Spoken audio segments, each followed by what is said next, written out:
बिस्मिल्लाहिर्रहमानिर्रहीम। अस्सलाम वालेकुम। मैं हूं मखदूम शहाबुद्दीन। 30 अक्टूबर 2025 जुमेरात का दिन। नाज़रीन इकराम, कुछ इंतहाई आम तरीन अपडेट्स हैं जो आपके सामने रखनी है। एक जानिब तो भारत इस वक्त जंगी तैयारियों में मसरूफ़ अमल है और भारतीय तारीख की सबसे बड़ी ट्राई सर्विसेज एक्सरसाइजेज जो हैं उनका आगाज कर दिया गया है, जिसमें आर्मी, एयरफोर्स और नेवी भारत की एक्टिवली पार्टिसिपेट कर रही है। भारत जो है उसने राजस्थान, गुजरात का पाकिस्तान के इंटरनेशनल बॉर्डर और समुद्र में सरक्रीक तक जो नोटम है वो जारी किया हुआ है। पाकिस्तान भी इस वक्त मुकम्मल तैयारियां कर रहा है भारत को मुंह तोड़ जवाब देने के लिए, लेकिन इस दौरान भारत को एक और शिकस्त का सामना करना पड़ा है। खैर, in the recent times, in the last 1 week, India का एक क्वाडकॉप्टर गिरा। इंडिया ने वादी लीपा में फायरिंग की, वहां पर इन्हें नुकसान हुआ। इंडिया ने कल रात वादी नीलम में फायरिंग की, सीज फायर तोड़ा, वहां पर इन्हें नुकसान हुआ। फिर इस सारी की सारी सूरत हाल के अंदर जो अहम तरीन चीज है, जो सबसे इंपॉर्टेंट नुक्ता है, वो ये है कि भारत जो है उसका जो एक तैयारा आया था जिसे पाकिस्तान की एयरफोर्स ने जैम किया, इलेक्ट्रॉनिक वॉरफेयर, ये रॉ का तैयारा था। रॉ को एक हफ्ते में दूसरी बड़ी नाकामी हुई है और जो तैयारे वाली रुसवाई है अब रॉ भूलने जा रहा है, क्योंकि भारत के एटमी राज पाकिस्तान के हाथ और चीन के हाथ, यानी चाइना की इंटेलिजेंस एजेंसीज और पाकिस्तान की इंटेलिजेंस एजेंसीज ने भारत की खुफिया एजेंसी रॉ को अब तक का सबसे बड़ा सरप्राइज दे दिया है। दिल्ली समेत इस वक्त पूरा भारत लरज उठा है, क्योंकि किसी भी मुल्क के सबसे अहम तरीन जो चीज है वो उस मुल्क के एटमी राज होते हैं, अगर हम न्यूक्लियर पावर्स की बात करें। और जो न्यूक्लियर सीक्रेट्स हैं उनसे ज्यादा सीक्रेट कोई और चीज होती नहीं है। तो सबसे ज्यादा इन चीजों का दिफा किया जाता है। न्यूक्लियर फैसिलिटीज जो है उनकी जो सर्वेलेंस होती है, उनकी जो सिक्योरिटी होती है, वो बड़ी जरूरी है। और इंडिया जो है वो पाकिस्तान के हवाले से कहता आया कि पाकिस्तान के एटमी असासे महफूज नहीं है। अलबत्ता जो पाकिस्तान की एसपीडी है आर्मी में, स्ट्रेटेजिक प्लानिंग डिवीजन, और जो एसपीडी फोर्स है और जो एक पूरा मल्टी लेयर्ड सिस्टम है, I have witnessed a lot of facilities खुद जाके पर्सनली, तो मैं आपको बता सकता हूं कि दुनिया के टॉप ममालिक जो हैं शायद उनसे भी बेहतरीन निज़ाम है पाकिस्तान का। लेकिन अब भारत के कौमी जो राज है वो इस वक्त लीक होने के हवाले से कुछ खबरें आ रही हैं। मैं सारी डिटेल्स रखता हूं। अगर अभी तक आपने इस वीडियो को लाइक नहीं किया तो लाइक जरूर कर दें। कमेंट सेक्शन में पाकिस्तान जिंदाबाद का नारा जरूर लिखें, और जिन लोगों ने चैनल को सब्सक्राइब नहीं किया उनसे मेरी ये दरखास्त होगी कि चैनल को भी लाजमी सब्सक्राइब कर लें। अब जरा आ जाते हैं नाज़रीन इकराम भारत के ऊपर। खैर, भारत पाकिस्तान के ऊपर जो इल्जामात लगाता आया है कि जी पाकिस्तान के एटमी प्रोग्राम महफूज, ये सारा कुछ तो चलता है, लेकिन इंटरेस्टिंगली अगर आप भारत की हिस्ट्री देखें और रीसेंट टाइम्स के अंदर न्यूज आर्टिकल्स देखें, इवन इंडियन मीडिया, तो यूरेनियम जो सबसे रेडियो एक्टिव मटीरियल है, सबसे इंपॉर्टेंट फैक्टर होता है, सबसे इंपॉर्टेंट एलिमेंट होता है। यूरेनियम की पूरी दुनिया में अगर सबसे ज्यादा रिपोर्टेड केसेस हैं गैर कानूनी खरीदो फरोख्त के, तो वो भारत के अंदर ही है। और अब भारत के साथ क्या हुआ है, खैर वो तो चले ब्लैक मार्केट में जो भी उसका काम होगा, लेकिन अब भारत के एटमी राज जो है वो भी महफूज नहीं है और भारत जो है उसे बहुत बड़ी सुबकी उठानी पड़ी है। बेसिकली ये भाभा एटॉमिक रिसर्च सेंटर है और इसके हवाले से मैं आपको ये बता दूं कि ये इंडिया का प्रीमियर न्यूक्लियर रिसर्च सेंटर है, प्रीमियर न्यूक्लियर रिसर्च फैसिलिटी है। इसका हेडक्वार्टर जो है वो तुरंबे, मुंबई, महाराष्ट्र, इंडिया में है। और इसे फाउंड किया गया था, मतलब इसकी जो संगे बुनियाद रखा गया था वो 1954 में एटॉमिक एनर्जी एस्टैब्लिशमेंट के नाम से, AEET के नाम से इसे लॉन्च किया गया था और बाद में ये भाभा एटॉमिक रिसर्च सेंटर के नाम से जाना जाता है।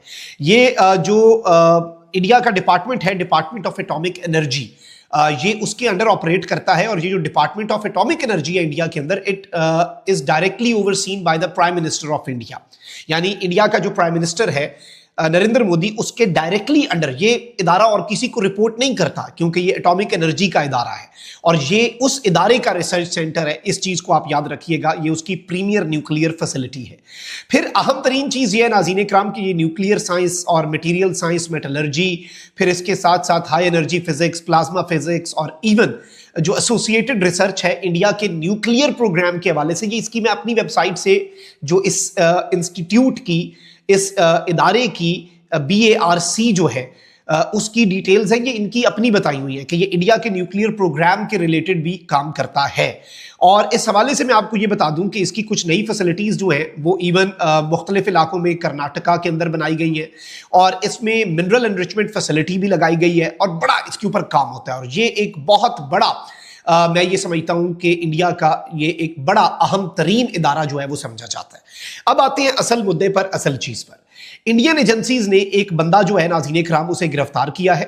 who was accused of allegedly providing Chinese and Pakistani intelligence। और ये इंडियन मीडिया खुद रिपोर्ट कर रहा है, टैक्टिकल ट्रिब्यून रिपोर्ट कर रहा है, ओपन सोर्स इंटेलिजेंस जो इंडिया रिलेटेड है वो इसे रिपोर्ट कर रही है। यानी अलेजेडली ये जो बंदा है इसके ऊपर ये एक्यूजेशन है कि इसने 287 जो सफहात पर मबनी सेंसिटिव डॉक्यूमेंट है भाभा एटॉमिक रिसर्च सेंटर का, वो पाकिस्तान की और चाइना की इंटेलिजेंस एजेंसीज को दिया।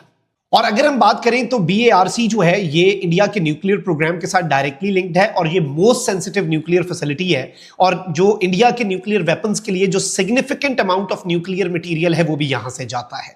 तो अब पाकिस्तान और चीन अगर हम ये कहें, इनकी इंडियन मीडिया की खुद से बात मान लें, जो कि इंडियन मीडिया इतना बड़ा क्लेम कर रहा है, इनके अपने, और by the way main stream media पे इस खबर को अचानक से रुकवा दिया गया है और एक इंडियन शख्स जो है उसे गिरफ्तार किया गया है, सीक्रेट फाइल्स जो है उनकी कंफर्मेशन हुई है और भाभा एटॉमिक प्लांट जो है उसकी डिटेल्स पाकिस्तान और चीन के हाथ लग चुकी हैं, ये कहना है इस वक्त इनके अपने अकाउंट्स का। अब इससे होता क्या, इससे बड़ी रॉ की नाकामी हो नहीं सकती। देखिए, स्पाइंग हमेशा होती है, पूरी दुनिया में होती है। पाकिस्तान पर क्या इंडिया स्पाई नहीं कर रहा होगा? 100% भाई, हर दूसरे दिन। लेकिन इंडिया से ही बंदे पकड़े जाते हैं जिसमें हनी ट्रैप होते हैं इनके लोग, जिसमें ISI के हवाले से ये कहते हैं। फिर इन्होंने एक PAO की टर्म इस्तेमाल की हुई है इवन इंडियन पंजाब के अंदर, पाकिस्तान इंटेलिजेंस ऑपरेटिव की इंडिया के अंदर, बड़ी इंडियन मीडिया के अंदर ये कॉमन टर्म है, क्योंकि इंडिया के अंदर इनके ऑपरेटिव्स इतने ज्यादा ये कहते हैं और मांगते हैं कि भाई हनी ट्रैप करके, ये करके, वो करके, पैसे का लालच देके या जिस भी तरीके से किसी बंदे को ट्रैप किया जाता है, जो दुनिया भर में इंटेलिजेंस एजेंसीज का एक नॉर्मल SOP समझा जाता है।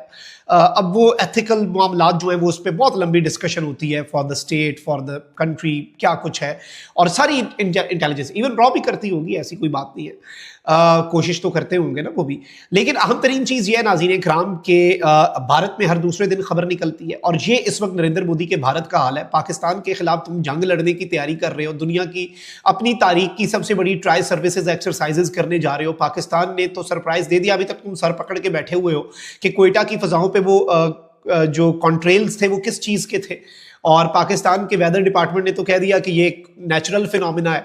तो इससे और ज्यादा तजस्सुस बढ़ गया इंडिया के अंदर और पूरी दुनिया इसके ऊपर बात कर रही है। खैर, हम तो यही कहेंगे कि भाई कंफ्यूजन रहे, इंडिया को ना पता चले कि हमने क्या तजुर्बा किया और क्या नहीं किया, क्या पता हमने किया हो, क्या पता हमने ना किया हो। पाकिस्तान 100 सुनहार की 1 लोहार की। पाकिस्तान भी अब 1 और 2 नवंबर को फायरिंग ड्रिल्स करने जा रहा है। नोटम भी जारी कर दिया गया एयर स्पेस रिजर्व करने के लिए, सी स्पेस रिजर्व करने के लिए भी। पाकिस्तान नेवी की भी इस वक्त मुकम्मल एक्टिवनेस और रेडीनेस जो है वो हम देख रहे हैं। उनकी जंग की जो तैयारियां हैं वो भी हम विटनेस कर रहे हैं। लेट्स सी कि मामला किस तरफ को जाकर रुकता है। लेकिन ये जो डेवलपमेंट है ये रॉ की एक ही हफ्ते के अंदर दूसरी बड़ी शिकस्त है, अगर हम कहें कि पाकिस्तान की फोर्सेस के आगे, पाकिस्तान की इंटेलिजेंस एजेंसीज के आगे। क्योंकि आप देखें कि इससे पहले रॉ का तैयारा मुंह की खाकर गया, ISR वाला जो इंटेलिजेंस सर्विलेंस और रिकॉनेसेंस कर रहा था। PAF ने इलेक्ट्रॉनिक वॉरफेयर के जरिए रॉ को एक वो शिकस्त दी, साइलेंट इसे आप डिफीट कहते हैं, जो इंडिया को दी गई। फिर जो अब ये दूसरी डिफीट है कि इनका अगर न्यूक्लियर प्रोग्राम और उसकी न्यूक्लियर फाइल्स जो हैं, इंतहाई सेंसिटिव डाटा, सवाल तो ये भी पैदा होता है कि अगर वो महफूज नहीं है तो इंडिया क्या एक रिस्पॉन्सिबल न्यूक्लियर स्टेट के तौर पर एग्जिस्ट करना चाहिए, जहां पर हिंदुत्व के एक्सट्रीमिस्ट नजरियात के ऊपर एक हुकूमत चलाई जा रही है, जहां की मिलिट्री की हिंदुत्वताइजेशन और बीजेपीटाइजेशन जो है वो कर दी गई है, सैफरॉन कर दिया गया है, हर चीज को गेरुआ रंग जो है वो कर दिया गया है पूरे निजाम को। तो क्या वहां पर ये सब कुछ महफूज भी है? और वही इंडिया जिसके अंदर यूरेनियम की गैर कानूनी खरीदो फरोख्त के इतने वाकयात होते हैं। तो आलमी बिरादरी को और IAEA को भी इसके ऊपर गौर करना चाहिए। लेकिन इंडिया के लिए इससे ज्यादा बेइज्जती हो नहीं सकती जो लेटेस्ट डेवलपमेंट्स चल रही हैं। कमेंट सेक्शन में राय का इजहार जरूर करें। अपना बहुत ख्याल रखें।